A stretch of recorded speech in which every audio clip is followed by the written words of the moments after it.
എല്ലാ കൂട്ടുകാർക്കും ശുഭദിനം നേർന്നുകൊണ്ട് നമുക്ക് ഗൗതമിന്റെ അളകനന്ദയുടെയും അടുത്ത ആഴ്ചയിലെ നല്ലൊരു പ്രൊമോ വിശേഷം കേട്ടാലോ. അതിനു മുമ്പായിട്ട് ആദ്യമായി കാണുന്നവരുണ്ടെങ്കിൽ ചാനൽ ഇഷ്ടപ്പെട്ട ഒന്ന് സബ്സ്ക്രൈബ് ചെയ്യാൻ മറക്കരുത്. വീഡിയോ ഇഷ്ടപ്പെടുവാണെങ്കിൽ ലൈക്ക് ചെയ്യാനും കമന്റ് ചെയ്യാനും മറക്കരുത് കേട്ടോ. അപ്പോൾ നമുക്ക് നേരെ നമ്മുടെ വിശേഷത്തിലേക്ക് പോയാലോ. അങ്ങനെ അടുത്ത ആഴ്ചത്തെ വിശേഷം നമ്മൾ കാണുന്നത് അവസാനം ഗൗതം സത്യങ്ങളൊക്കെ തിരിച്ചറിയുവാണ്. ഇത്രയും കാലം നന്ദ സൂക്ഷിച്ചു വെച്ച ആ രഹസ്യങ്ങളൊക്കെ പുറത്ത് വരുവാണ്. അതിനുശേഷമുള്ള സംഭവ വികാസങ്ങളൊക്കെയാണ് അടുത്ത ആഴ്ച നമ്മൾ കാണാനായിട്ട് പോകുന്നത്. കഴിഞ്ഞ ദിവസം നമ്മൾ കണ്ടു. അങ്ങനെ ഗൗരിമോൾക്കും നന്ദുവിനും പോലീസ് സേനയുടെ വലിയ ഒരു അനുമോദനങ്ങളും കാര്യങ്ങളൊക്കെ കിട്ടുന്നുണ്ട്. കാരണം ചെറിയ കാര്യമൊന്നുമല്ല, ഒരു വലിയ മാഫിയ സംഘത്തെയാണ് അവർ രണ്ടുപേരും കൂടെ ചേർന്ന് പിടികൂടാൻ സഹായിച്ചത്. അതിൻ്റെ പേരിൽ അങ്ങനെ അനുമോദന ചടങ്ങ് നടക്കുവാണ്. ഈ സമയത്ത് ആദ്യം ട്രോഫി വാങ്ങിക്കാനായിട്ട് കയറിയത്, അതിൻ്റെ അനുമോദനം ഏറ്റുവാങ്ങാനായിട്ട് കയറിയത് നന്ദുമോനായിരുന്നു. അങ്ങനെ നന്ദുമോൻ കയറി രണ്ട് വാക്കൊക്കെ സംസാരിച്ചു. അതിൻ്റെ നന്ദുമോൻ തൻ്റെ ക്രെഡിറ്റ് കൊടുത്ത് നന്ദയ്ക്കായിരുന്നു. പക്ഷേങ്കിൽ ഗൗതമിനോട് ചോദിച്ചു കഴിഞ്ഞപ്പോഴത്തേനും ഗൗതം പറഞ്ഞു, എൻ്റെ മോൻ്റെ ഈ ഉയർച്ചയ്ക്ക് പിന്നിൽ എൻ്റെ ഭാര്യയായി പിങ്കിയാന്നൊക്കെ പറയണം. ഇത് കേട്ടിച്ചപ്പോൾ നന്ദ തകർന്നു പോകുന്ന ഗൗതം വിചാരിച്ചേ. പക്ഷേങ്കിൽ നന്ദ ഒരു ചെറിയ പുഞ്ചിരിയോടുകൂടി അവിടെ നിന്നുള്ളൂ. പിന്നീട് അടുത്തത് ഗൗരിമോളുടെ ഇതായിരുന്നു. അങ്ങനെ ഗൗരിമോളെ സ്റ്റേജിലേക്ക് വിളിപ്പിച്ച് അവൾക്ക് ട്രോഫിയെ കൊടുക്കുകയാണ്. അതിനുശേഷം ഗൗരിമോളോട് കാര്യങ്ങളൊക്കെ ചോദിക്കുകയാണ്. അപ്പം ഗൗരിമോൾ പറഞ്ഞു, എൻ്റെ ഇൻസ്പിരേഷൻ എൻ്റെ അമ്മയാണ്. അത് മാത്രമല്ല, എൻ്റെ ഏറ്റവും വലിയ ആഗ്രഹം എന്ന് പറഞ്ഞാൽ ഒരു പോലീസ് ഓഫീസർ ആകുക എന്നുള്ളതാണ് എൻ്റെ ഏറ്റവും വലിയ ആഗ്രഹം എന്നൊക്കെ പറയണം. ഗൗരിമോളും തൻ്റെ മനസ്സിലുള്ള അംബിഷൻസ് ഒക്കെ പറയണം. കാരണം അവളുടെ കുഞ്ഞായപ്പോൾ തൊട്ടുള്ള ആഗ്രഹമാണത്. കാരണം ഓർമ്മ വെച്ച നാൾ മുതൽ അവൾക്ക് പോലീസ് ഓഫീസർ ആണെന്നുള്ള ആഗ്രഹം മാത്രമേ ഉണ്ടായിരുന്നുള്ളൂ. അങ്ങനെ ആ സ്വീകരണമൊക്കെ ഏറ്റുവാങ്ങിയതിന് ശേഷം നന്ദുവും ഗൗതമും അങ്ങനെ പോകാൻ തുടങ്ങുന്ന സമയത്ത് പിങ്കി പറഞ്ഞു, ഞാനേ ഗൗരിമോളെ നന്ദയും കൊണ്ടൊന്ന് സംസാരിച്ചിട്ട് വരാമെന്ന് പറയണം. പക്ഷേ ഗൗതത്തിന് അത്ര ഇഷ്ടപ്പെടുന്നൊന്നും ഉണ്ടായില്ല.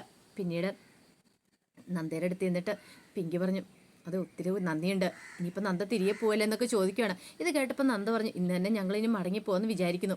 ഇന്ന് പോകാൻ പറ്റിയില്ലെങ്കിൽ ഞങ്ങൾ നാളെ തന്നെ മടങ്ങിപ്പോകുമെന്ന് പറയണം. ഇത് കേട്ടപ്പം പിങ്കി പറഞ്ഞു, ഇനി എവിടെയെങ്കിലും വെച്ച് കാണാം, എൻ്റെ മോൻ എന്തെങ്കിലും ആവശ്യം വന്നാൽ വിളിക്കും, നന്ദ നീ വരാതിരിക്കില്ല എന്നൊക്കെ പറയണം. ഇത് കേട്ടപ്പം നന്ദ പറഞ്ഞു, നോക്കട്ടെ, നന്ദുവിൻ്റെ കാര്യമായതുകൊണ്ടാണ് പിങ്കി ഞാനിങ്ങോട്ട് ഓടി വരുന്നത്. ഞാൻ ബാക്കി ആരെയും നോക്കിയിട്ടില്ല. നന്ദുവിന് ഒരാപത്ത് സംഭവിച്ചെന്ന് പറഞ്ഞ് എന്താണെന്ന് എനിക്കറിയത്തില്ല. അവൻ്റെ ഒരു കുഞ്ഞല്ലേ, എനിക്ക് അതിൻ്റേതായ വിഷമമുണ്ട്. എൻ്റെ ഗൗരിമോളെ പോലെ തന്നെയാണ് അവനും എന്നൊക്കെ പറയണം.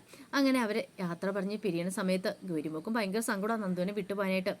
പിന്നീട് നന്ദു ഗൗരിയോട് പറഞ്ഞു, ഒരു കാര്യം ചെയ്യാം, നീ ഇന്ത്യവരത്തിലേക്ക് പോരെ, അമ്മയും കൂട്ടി അങ്ങോട്ടേക്ക് പോരെ, നമുക്ക് അവിടെ താമസിക്കാമെന്നൊക്കെ പറയാം. ഇത് കേട്ടപ്പോൾ ഗൗരി പറഞ്ഞു, ഇല്ല അമ്മേ, ഇന്ന് പോയില്ലെങ്കിൽ നാളെ തന്നെ ശാന്തിപുരത്തിലേക്ക് മടങ്ങിപ്പോവും, എനിക്ക് അങ്ങനെ കാണാനൊന്നും പറ്റില്ല നന്ദുവിനെ. നന്ദു പറഞ്ഞ സാരമില്ല, വീഡിയോ കോൾ വിളിക്കാം എന്നൊക്കെ പറയാണ്. അങ്ങനെ അവർ രണ്ടും കൂടെ യാത്ര പറഞ്ഞുകൊണ്ട് പോവാണ്. ഈ സമയം പോരുന്ന വഴിക്കൊക്കെ ഗൗരിയുടെ മനസ്സിലും ഭയങ്കര വിഷമമായിരുന്നു. പോകണ്ട, ശാന്തിപുരത്തേക്ക് പോകണ്ട, ഇവിടെയാണെങ്കിലും നന്ദു കൊണ്ട് അവരെല്ലാവരും ഉണ്ടല്ലോ. ആ ഒരു ടെൻഷൻ ആ കുഞ്ഞു മനസ്സിനെ വേട്ടയാടുന്നുണ്ടായിരുന്നു. പക്ഷേങ്കിൽ നന്ദയുടെ മനസ്സിൽ ആ ഒരു ടെൻഷനൊന്നും ആയിരുന്നില്ല.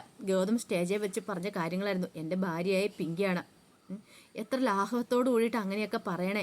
തനിക്കാണെങ്കിൽ ഇന്ന് വരെ ഇത്രയും കാലമായിട്ടും ഗൗതവുമായിട്ട് വേർപിരിഞ്ഞതിന് ശേഷം മനസ്സിലേക്ക് വേറെ ആരും കൊണ്ടുവരാനായിട്ട് സാധിച്ചില്ല. പക്ഷേ ഗൗതം സാറിന് ഇത് എങ്ങനെ സാധിക്കുന്നു എന്നൊരു ചിന്ത നന്ദയുടെ മനസ്സിനെ വേട്ടയാടുവാണ്. താൻ ഇത്രയും കാലം ഈ താലി കഴുത്തിലിട്ട് നടന്ന് വെറുതെയായി പോയല്ലോ എൻ്റെ ഭഗവാനെ. ഇനിയിപ്പം ഒരു കാരണവശാലും ഗൗരിമോളോട് പറയേണ്ട കാര്യമില്ല.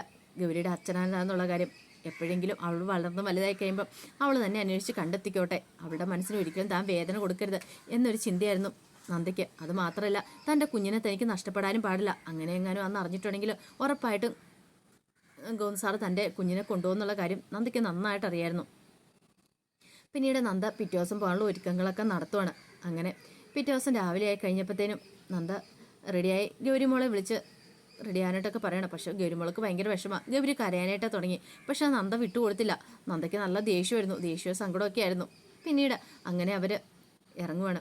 ഈ സമയത്ത് ഗൗതം പുറത്തേക്ക് പോകുന്ന സമയത്താണ് വഴിക്ക് വെച്ച് നിർമ്മലിനെ കാണുന്നത്. നിർമ്മലിനെ കണ്ടും ഗൗതത്തിന് ഭയങ്കര കട്ടക്കലിപ്പായി പോയി. ഗൗതത്തിന് അങ്ങോട്ട് സഹിക്കാൻ പറ്റിയില്ല. തൻ്റെ ജീവിതം നശിപ്പിച്ച നിർമ്മലാന്നൊരു ചിന്ത മനസ്സിലേക്ക് വരുവാണ്. നിർമ്മലും നന്ദയും നമ്മളെ കല്യാണം കഴിഞ്ഞുകൊണ്ടാണ് തൻ്റെ ജീവിതം നശിച്ചു പോയെന്നൊരു ചിന്ത അങ്ങോട്ട് മനസ്സിലേക്ക് വന്നു.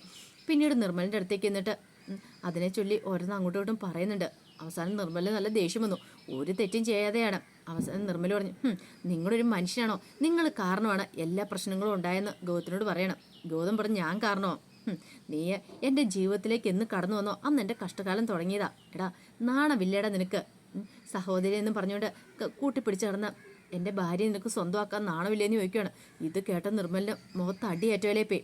നിർമ്മല പറഞ്ഞു, നിങ്ങൾ എന്താ ഈ പറയണമെന്ന് ചോദിക്കുകയാണ്. നിനക്ക് നന്ദയെക്കുറിച്ച് അറിയത്തില്ല. നന്ദയുടെ വില എന്താണെന്ന് നിങ്ങൾക്കറിയത്തില്ല. നന്ദയുടെ സ്വഭാവം എന്താണെന്ന് നിങ്ങൾക്കറിയത്തില്ല. നിങ്ങൾ അറിയാതെ പോയ നന്ദേനെയാണ്. നിങ്ങൾക്ക് നിങ്ങളുടെ ഈഗോയാണ് വലുത്.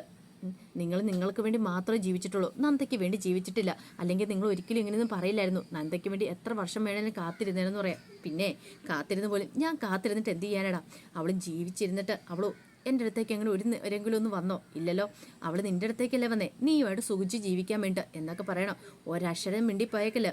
ഗോതമേട്ടാന്ന് വിളിച്ച നാവും കൊണ്ട് എനിക്ക് വേറെ എന്തെങ്കിലും വിളിക്കേണ്ടി വരും. അല്ലെങ്കിൽ നിങ്ങളുടെ കർണം അടിച്ചാൽ പൊട്ടിക്കുമെന്ന് പറയാണ്.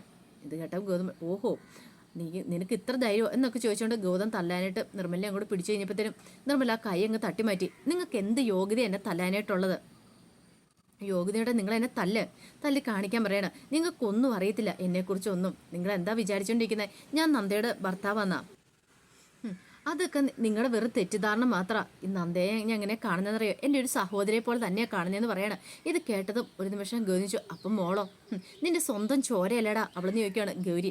എന്നിട്ടാണോ നീ ഇത്ര വലിയ നാടകം കളിക്കുന്നത്? എൻ്റെ അടുത്ത് നിന്റെ നാടകമൊന്നും വേണ്ട.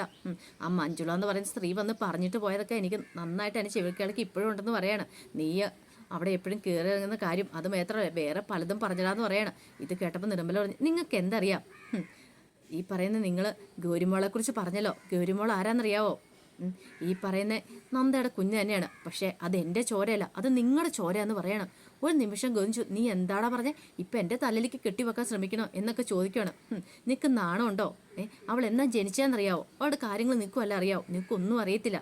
നിങ്ങളൊന്ന് അന്വേഷിച്ച് നോക്ക്. അവൾ ജനിച്ച എന്നാന്ന് ശാന്തിപുരത്തെ ഹോസ്പിറ്റലിൽ ഒന്ന് അന്വേഷിച്ച് നോക്ക്. എന്നാൽ ഡേറ്റും ഇത് കാര്യങ്ങൾ കാൽക്കുലേറ്റ് ചെയ്ത് നോക്ക്. നിനക്ക് മനസ്സിലാക്കാനായിട്ട് സാധിക്കും. നന്ദ അവിടെ നിന്ന് ഇറങ്ങുന്ന സമയത്ത്, ഇന്ത്യവരത്ത് നിന്ന് വീട് വിട്ട് ഇറങ്ങുന്ന സമയത്ത് അവൾ പ്രഗ്നൻ്റ് ആയിരുന്നു. അവൾ ഗർഭിണിയായിരുന്നു. അവളെ രക്ഷപ്പെട്ട് ജീവിതത്തിലേക്ക് മടങ്ങി വന്നതിന് ശേഷം അവൾ ശാന്തിപുരത്ത് ഹോസ്പിറ്റലിൽ പ്രസവിച്ചേ അറിയാവോ? ആ സമയത്തൊക്കെ നോക്കാനായിട്ട് കൂടെ നിന്ന് ഞാനാ. അവൾ എനിക്ക് സഹോദരിയാണ്. ഇത്രയും നല്ലൊരു സഹോദരി എൻ്റെ ജീവിതത്തിലേക്ക് കിട്ടിയ ദൈവത്തിന് നന്ദി പറയാം. പക്ഷേ നിങ്ങൾക്ക് അതിനുള്ള യോഗമില്ലാതായി പോയി അവളെ ഭാര്യയാക്കാനായിട്ട്. അല്ലെങ്കിലും നിങ്ങൾക്ക് അന്നൊന്നും പറഞ്ഞിട്ടുള്ളതല്ല എന്നൊക്കെ പറഞ്ഞ് നിർമ്മലം കൊണ്ട് പറയാണ്. തലയ്ക്ക് ഇടിവേട്ടേറ്റ പോലെ ആയിപ്പോയിരുന്നു ഗൗതം. ഒരിക്കലും പ്രതീക്ഷിച്ച കാര്യമല്ല ഇങ്ങനെ. നന്ദയെ കുറ്റപ്പെടുത്തി ഇത്രയും കാലം ഇതാക്കിയെങ്കിലും ഇങ്ങനെ ഒരു ടിസ്റ്റ് പ്രതീക്ഷിച്ചിട്ടുണ്ടായിരുന്നില്ല. പിന്നീട് പറഞ്ഞു, നിങ്ങൾക്ക് ഇനിയിപ്പം എന്ത് ചെയ്യണമായിരിക്കും നിങ്ങൾ മനസ്സിൽ വിചാരിച്ചുകൊണ്ടിരിക്കണല്ലേ?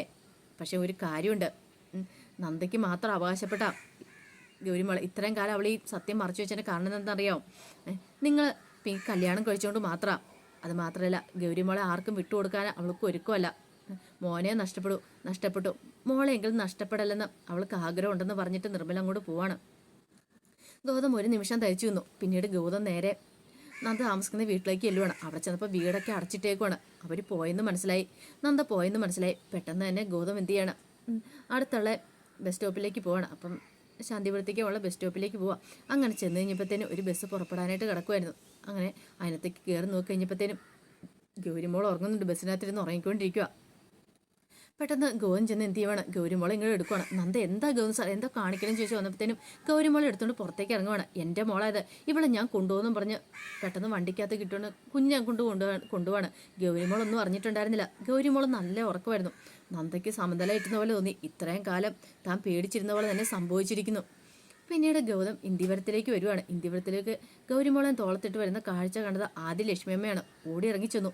ഇതെന്താ ഗൗതം, ഇവൾ എന്തിനാ ഇങ്ങോട്ട് കൊണ്ടുവന്നതെന്നൊക്കെ ചോദിക്കുകയാണ്. ഇത് കേട്ട ഗൗതം പറഞ്ഞു, ഇവളിവിടെയാണ് ഇനി താമസിക്കുന്നത്. ഇവളിവിടെയാണ് താമസിക്കാൻ പറഞ്ഞാൽ അകത്തേക്ക് അങ്ങോട്ട് കയറിപ്പോവാ. ഒന്നും മനസ്സിലായില്ല. അരുന്ധതിയാക്കി അങ്ങനെ വാളും പരിചയമായിട്ട് വന്നു. പക്ഷേ ഗൗതം ഒന്നും മിണ്ടാതെ കുഞ്ഞിനെ മുറിയിലേക്ക് അങ്ങോട്ട് കൊണ്ട് കിടത്തി. നന്ദുവിന് ഭയങ്കര സന്തോഷമായിരുന്നു. നന്ദി ചോദിച്ചു, അതെന്താ പപ്പ ഗൗരീനെ ഇങ്ങോട്ട് കൂട്ടിക്കൊണ്ട് വന്നതെന്നൊക്കെ ചോദിക്കുകയാണ്. അതെ, ഗൗരി ഇനി മുതൽ ഇവിടെ ആയിരിക്കും എന്നൊക്കെ പറയണം. അപ്പോഴേക്കും പിങ്കി വന്നിട്ട് ഗൗതത്തിനോട് സംസാരിക്കുന്നുണ്ട്. ഗൗതം ഒന്നും വിട്ടു പറയാൻ കൂട്ടാക്കില്ല. ആ സമയത്താണ് അങ്ങോട്ടേക്ക് ഒരു പോലീസ് ജീപ്പ് വന്നിരിക്കുന്നത്. കാരണം നന്ദയപ്പം തന്നെ പോലീസ് സ്റ്റേഷൻ കൊണ്ട് പരാതി കൊടുത്തിട്ടുണ്ടായിരുന്നു, എൻ്റെ മോളെ കിഡ്നാപ്പ് ചെയ്തുകൊണ്ട് പോയെന്നൊക്കെ പറഞ്ഞുകൊണ്ട്.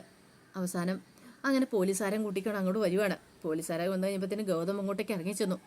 ഗൗതം വന്നിട്ട് പറഞ്ഞു, അതെ ഞാനിവിടെ ആരും തട്ടിക്കൊണ്ട് പോയിട്ടില്ല. ഞാൻ എൻ്റെ കുഞ്ഞിനെ തട്ടിക്കൊണ്ട് പോയത്. ഇത്രയും കാലം ഇവളാണ് എൻ്റെ കുഞ്ഞിനെ തട്ടിക്കൊണ്ട് പോയി വെച്ചുകൊണ്ടിരുന്നത് എന്നൊക്കെ പറഞ്ഞുകൊണ്ട് നന്ദയോട് ഭയങ്കരമായിട്ട് കിടന്ന് ദേഷ്യപ്പെടുവാണ്. അങ്ങനെ പോലീസുകാരൊക്കെ എന്ത് ചെയ്യുവാണ്, വന്ന വഴിയെ പോകാൻ നോക്കിയപ്പോഴത്തേന് ഗൗതം പറഞ്ഞു, അങ്ങനെ അങ്ങോട്ട് പോകാൻ വരട്ടെ, ഇവള് കാരണമാണ്, ഇവൾക്കെതിരെ എനിക്ക് പരാതിയുണ്ട്, ഇവളെ പിടിച്ച് ജയിലിൽ ഇടണമെന്നൊക്കെ പറയണം, ലോക്കപ്പിൽ ഇടണമെന്നൊക്കെ പറയണം. അങ്ങനെ നന്ദയ്ക്കെതിരെ എന്തൊക്കെയോ കള്ളപ്പരാതികളൊക്കെ കൊടുക്കുന്നുണ്ടെന്നത്. കാരണം നന്ദ ലോക്കപ്പിൽ കിടക്കുന്ന പ്രമോ വിശേഷത്തെ കാണിച്ചിട്ടുണ്ടായിരുന്നു കേട്ടോ. എന്തായി തീരും എങ്ങനെയായി തീരും നടത്തില്ല.